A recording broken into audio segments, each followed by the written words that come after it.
Hi all, I'm Esrado and this is my very first video on this new channel which I plan to dedicate to offering advice about Colombia, which is a country I live in along with Australia. And I wanted to discuss something today that I haven't seen discussed a whole lot on YouTube, and that is the topic of things you legally need in order to get into Colombia.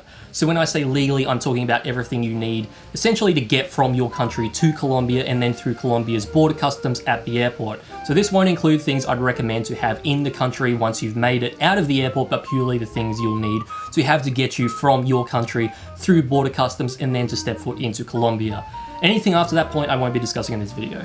So as I said, I haven't seen this topic discussed a lot, at least not a full summary in a single video. You know, you might find videos scattered here and there about different topics like visas and proof of onward travel, but planning all of this can be quite daunting because without some kind of all-encompassing shopping list, there's no easy way to know if you have everything you need or if you've missed something that you just had no idea about. So that's really the point of this video. I just wanted to tell you absolutely everything I did in order to be able to legally enter the country of Colombia, so you can just check these things off your list and feel rest assured that you're fully prepared. Just before I start, I should mention that every topic is timestamped in this video, so you can easily skip to the part you're interested in if you already know a few things. Alright, first of all, passport. You will need a passport. It's really obvious, but I have to include it if I want this to be a complete list.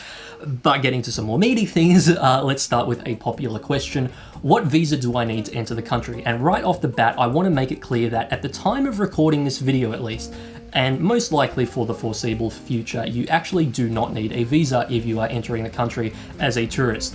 The way this works, if you fall into this category, is that you enter the airport and they just stamp your passport, and this stamp acts as a tourist permit, which usually permits you a stay of 90 consecutive days in Colombia. The key word here though is consecutive, because after 90 days you can actually exit the country and return, and they'll stamp your passport again for, in most cases, another 90 consecutive days. By doing this, you can stay in Colombia for up to 180 days a year, which is the limit. So if you like, you can exit and re-enter the country a bunch of times if you want, as long as you're not staying in the country for any more than 90 days at a time, and importantly, you haven't already spent 180 days there during the current calendar year. As you might deduce from this though, whenever the calendar year ticks over to January 1st, the clock resets and you're once again allowed another 180 days within this new year. You'll just want to bear in mind though that the 90 consecutive day limit will still apply even if the new year ticks over during your stay. So if you arrive on, say, November 1st and you're there past December 31st into the new year, you'll still have to leave by January 29th, which is 90 days after the November 1st date. So you won't get 90 consecutive days from January 1st if you were already there before that, if that makes sense. I know this is going to be a bit confusing. Feel free to pause and rewatch this section all you like. Okay, real quick, just something I forgot to mention. There is actually a way to stay in Colombia for 180 consecutive days under the tourist permit so that you don't have to leave and re-enter after 90 days. Basically, the way you get this is you fill out an online form for this just to apply for an extended stay, and once approved, then yeah, you'll be able to stay for a total of up to 180 consecutive days. Just bear in mind that you won't be able to fill this form out before you go to Colombia. You actually have to do it once you're in Colombia and have been there for a while. So yeah, just wanted to clarify that. Back to the video. While we're on the topic of this tourist permit, I just wanted to say real quick that if you're looking to stay for the total 180 days within the year and are looking for the cheapest country to leave to after 90 days before returning to Colombia, I would definitely recommend Panama. In my personal experience, I got a round-trip airfare for around 300 Australian dollars, so it's definitely an affordable option, and it's only around 2 hours or less on the plane from Bogota.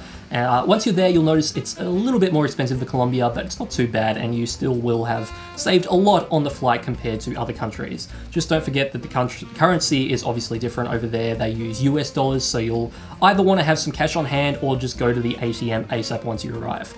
So I know some of you might be wondering, well, what if I want to stay more than 180 days within a year in Colombia, or even live there permanently?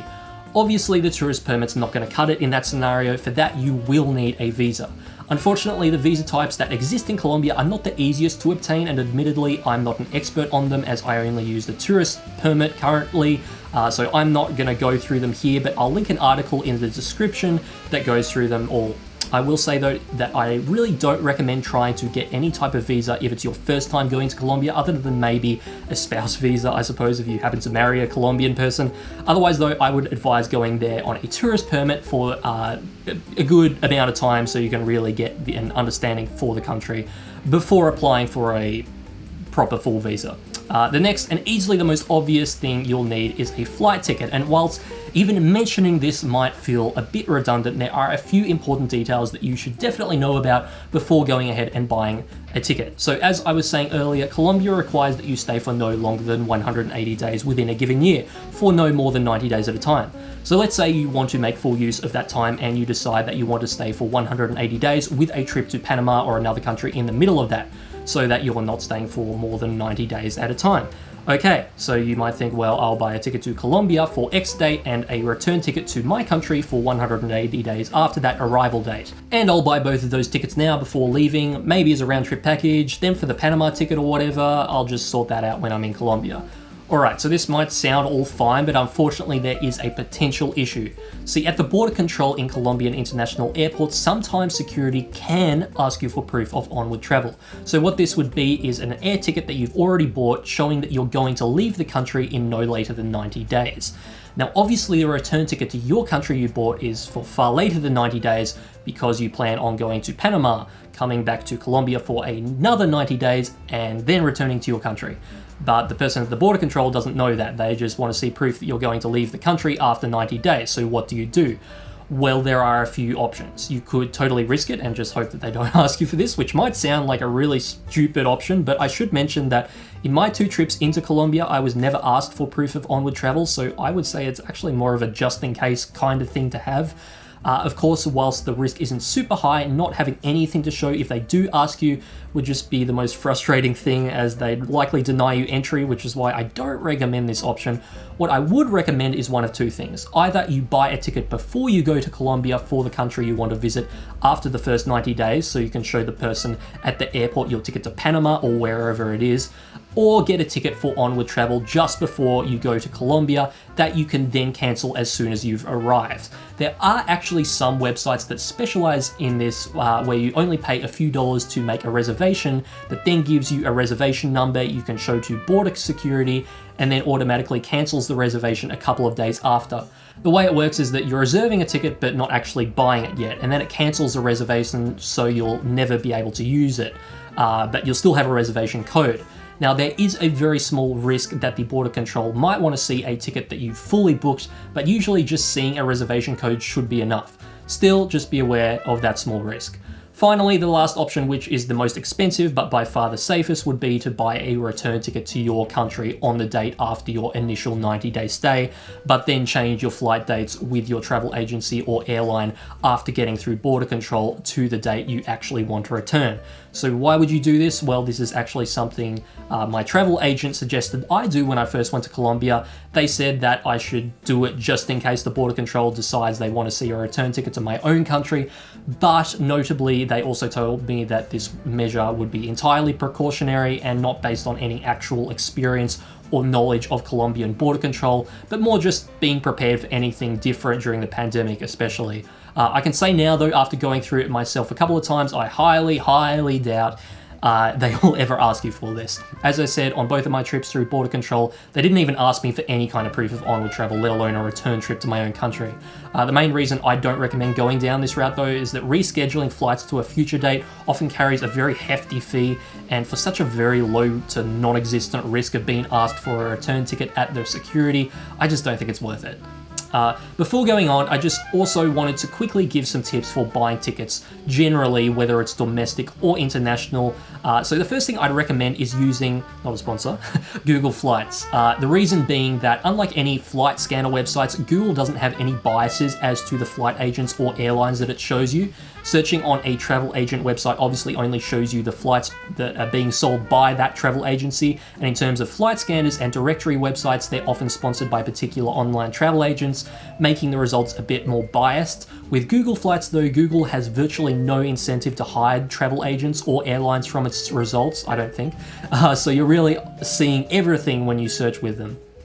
Something I'll recommend about using this tool though, and any other flight search engine for that matter, is to actually check how much the ticket costs once you add luggage. See, the price you see in the initial listing is usually only for the cheapest package without luggage. To check the price with luggage, you'll want to actually go into the flight agent or airline's website to check that. It's also worth noting that whilst Google may say that booking a flight with one travel agent or the airline directly is cheaper than another agent, this comparison is only comparing the price without luggage. So you'll sometimes find that the cheapest listed option might be more expensive than another after adding luggage. That's why it's best to go into each individual site to check this rather than relying on Google's price comparison. I should also say that if customer service is important to you, it might be a good idea to check with your local flight agent business near you to see if they can price match the best deal that you found online, as they do admittedly often offer better customer service than the online agents. But that's more of a precautionary thing, and if you know what you're doing, it's not essential. One more thing I'll say on this is that airlines in South America are often far from the most organized in the world, and no, that's not just a stereotype. I am speaking from direct experience on dozens of flights there, and I can say that actually a flight being on schedule there is more or less a rarity. I even had a nightmare scenario once where my flight was changed to an earlier hour, but I wasn't notified about it via email or anywhere, despite having provided the airline with my contact details, and I ended up missing the flight.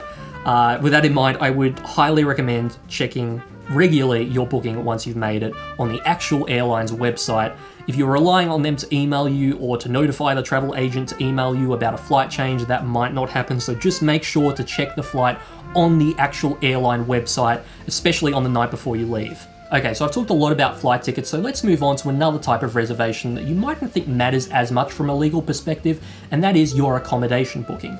As it turns out, this is actually one of the most important things you need to have prepared to make it through border control, and yet it's often overshadowed by the proof of onward travel conversation. The truth is though, the border control almost always will ask to see proof of your accommodation booking far more often than they'll ask for proof of onward travel. So definitely make sure you either have a physical copy of your accommodation booking receipt or a digital one on your phone. If it's digital, it's best to download this offline before you arrive in Colombia, as the mobile service won't work once you arrive unless you've bought an international package from your mobile service provider in your home country, or you already have a Colombian SIM card with data loaded. They do have Wi-Fi in the airport, which I believe from memory does seem to work in the border control area, but it's gonna be less stressful to already have that reservation receipt downloaded on your phone beforehand, instead of doing it while you're in queue and just hoping that the Wi-Fi works. So next, let's talk a little bit about paperwork. This is one of those things that's subject to change, particularly within the pandemic, but at the time of filming this, there isn't a whole lot you need to do here. In fact, really the only form you need to fill out before entering and exiting the country is this migration form on the Migración Colombia site. It's fairly easy, and you can even switch the questions to English if you like. The only thing I'd say is that if the site isn't letting you proceed at any point, it might be that it will only allow you to type your passport number using numbers and not the letters that you might have in it. Don't worry about this. If it happens, just write the numbers and you'll be fine. One thing that should also be mentioned though is that if you plan on flying to Colombia via the US or Canada and you don't already have a visa in those countries, you will need one, and depending on what country you are from, you may likely be eligible for what's called an ESTA. This is basically a travel visa that grants you entry to these countries, and you do still need it even if you are only going through transit at the airport. I'll link to a site where you can apply for that in the description. It's less than $20 and thankfully lasts 8 months, so you might not actually have to apply for a second one if returning home via that route again. Bear in mind though that this is only eligible for people of certain countries, so I'll leave a link to a list of eligible countries in the description as well. If you're elsewhere, you may have to look into getting some other type of tourist visa or something for US transit, but I'll let you look into that yourself. Alright, so we're almost at the end, but there's one last topic I wanted to discuss, and that is medication and vaccines. So like any country, there are diseases that exist in Colombia that you may not have back at home, so you may want to get a vaccine against them. Now, to be totally honest, I'm not 100% sure if anyone at customs will ever actually ask you for a vaccination certificate before allowing you through, and I do tend to doubt that that would happen just because, well, it's for your own protection from diseased people, not other people from you, and so I don't know why customs would have any reason to really care about this, but you never know. And I actually found in Colombia sometimes they enforce laws for no reason other than personal safety of the individual, where as other countries like my own might just offer a recommendation. And no, I'm not just talking about COVID, but that's a video for another day. Anyway, getting back to the vaccines, this is one of those things where I'll leave that decision to you. If you do want to take them, which would be my recommendation at least, I've linked a list of them down in the description so you can check which ones you need. My only piece of advice here is to not do what I do and spend a bunch of money on malaria tablets if you don't need them. I only found out after I bought them that you only need them in certain areas of Colombia, so if you're not going to those affected areas, you really don't need to buy those.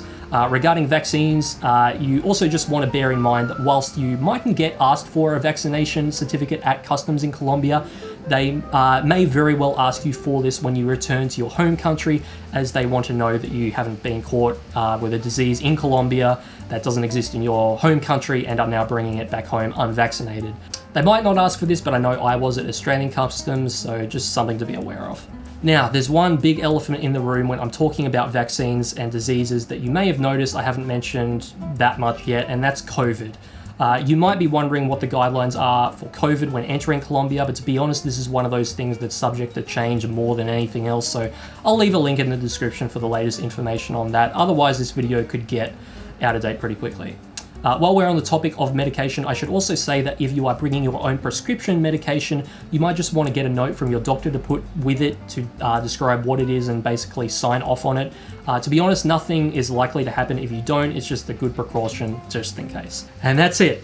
Everything you'll need to enter Colombia. Of course, you should also check if there are any requirements for departure from your own country. For instance, if there's any COVID stuff you have to do, but at the time of filming this video, that's everything for Colombia.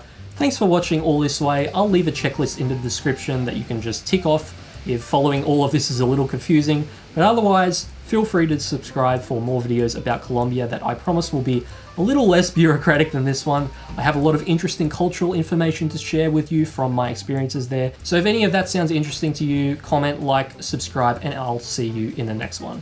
Ciao.